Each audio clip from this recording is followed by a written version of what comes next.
Kaixo, ongi etorria, goazen ikustea zer den ekuazio bat eta zeintzu diren bere elementuak. Eta hortarako hasiko gara bere hiru ezaugarriekin. Lehenengoa, hemen jartzen du berdin ikurra, orduan berdin ikurrak bereizten ditu bi adierazpen, ezkerrekoa eta eskubikoa. Hemen ditugu hiru ekuazio. Horra ikusten duzu berdintza dagoela, ezkerrean adierazpen bat, eskubian beste bat, hemen ere bai, eta hemen ere bai. Orduan, lehenengo baldintza beteko luteke. Hauek ekuazioak dira. Bigarrena, adierazpen bat gutxienez algebraikoa izango da. Orduan, hemen biak dira adierazpen algebraikoak, honek isa du, honek ere bai, beraz, biak dira algebraikoak. Hemen ezkerrean algebraikoa da, eskubian zenbaki bat. Ekuazio izaten jarraitzen du, zer behintzat bat bada algebraikoa. Eta hemen, adierazpen algebraiko bat isarekin, hemen iarekin, hori beste ekuazio bat da. Eta hirugarren baldintza ez da identitatea izan behar. Esan nahi duena da, izango dituen soluzioak dira bat, bi edo batez. Ezin ditu izan soluzio infinito. Orduan, kaso honetan izaten da identitatea. Orduan, hemen soluzio bat egongo da, hemen bi egongo dira, eta hemen funtzio bat denez, ekuazio bat, hau marraztu egiten da. Oan ikusiko dugu, adibide batzukin, bereizteko ekuazioa, eta ekuazioa ez den zerbait. Horran, nire esaten badiate, 6 gehi 2 berdin 8, hau, eraiketa bat egin dugu, berdintza bat da, zuzena da, baina ez da ekuazio bat, ez da horako isarik. Nik esaten badut hauen, 3 isa, gehi 5 isa.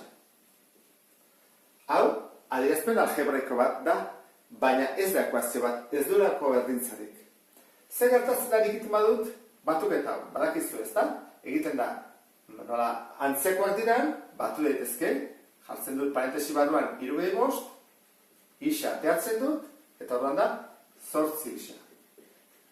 Hau ateatzen badut, 3 isa, gehi 5 isa, berdin 8 isa, hau ekuazio bat alda, guazen ikustea, nik isaen horrez bat jartzen badut, betetzen da, 3 bider bat, gehi 5 bider bat, berdin 8 bider bat. 3 gehi 5, 8. Betetzen da, orduan, bat izango litzake soluzioa.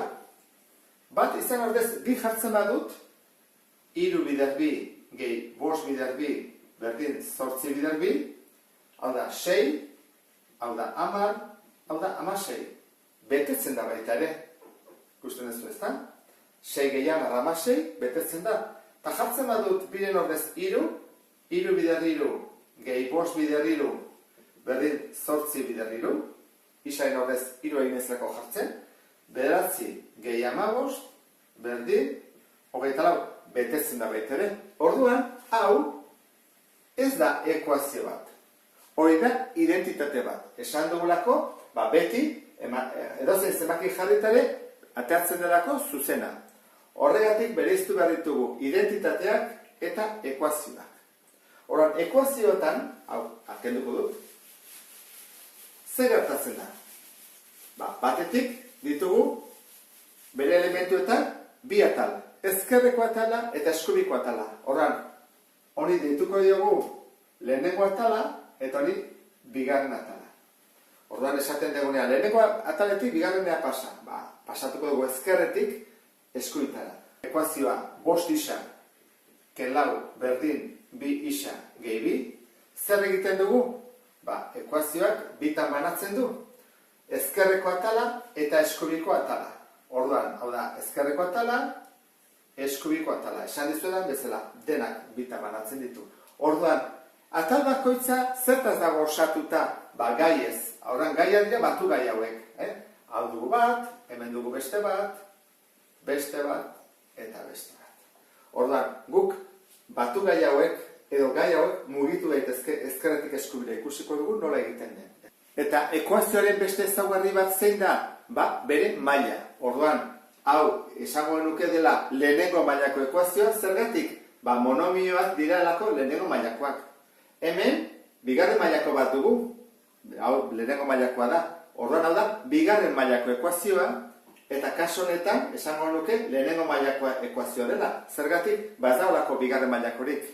Orduan, mailak jakin ondoren, orain goazen ikustea, bere ezezaguna. Hemendik aurrera guretzako isa hauek, letra horiek ezezagunak dira. Eta hemen jartzen dugun balioa, eta hemen jartzen duguna berdina da. Eta hemen, eta hemen. Horren hau da, ezezagun bateko ekuazioa, ezezagun bateko ekuazioa, eta hau da, bi ezezagunetako ekuazioa. Bi izki desberdin ditulako. Eta azkenik, bukatzeko, esango dugu ekuazioaren soluzioa. Orduan, goazen ikustea lehenengo ekuazio honetan. Kenduko dut hau.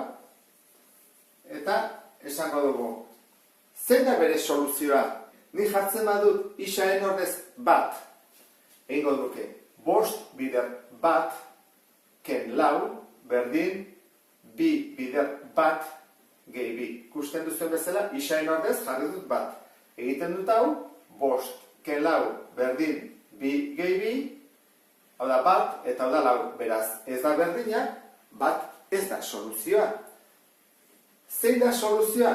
Nik badakit, bi jartzen badut atako dela.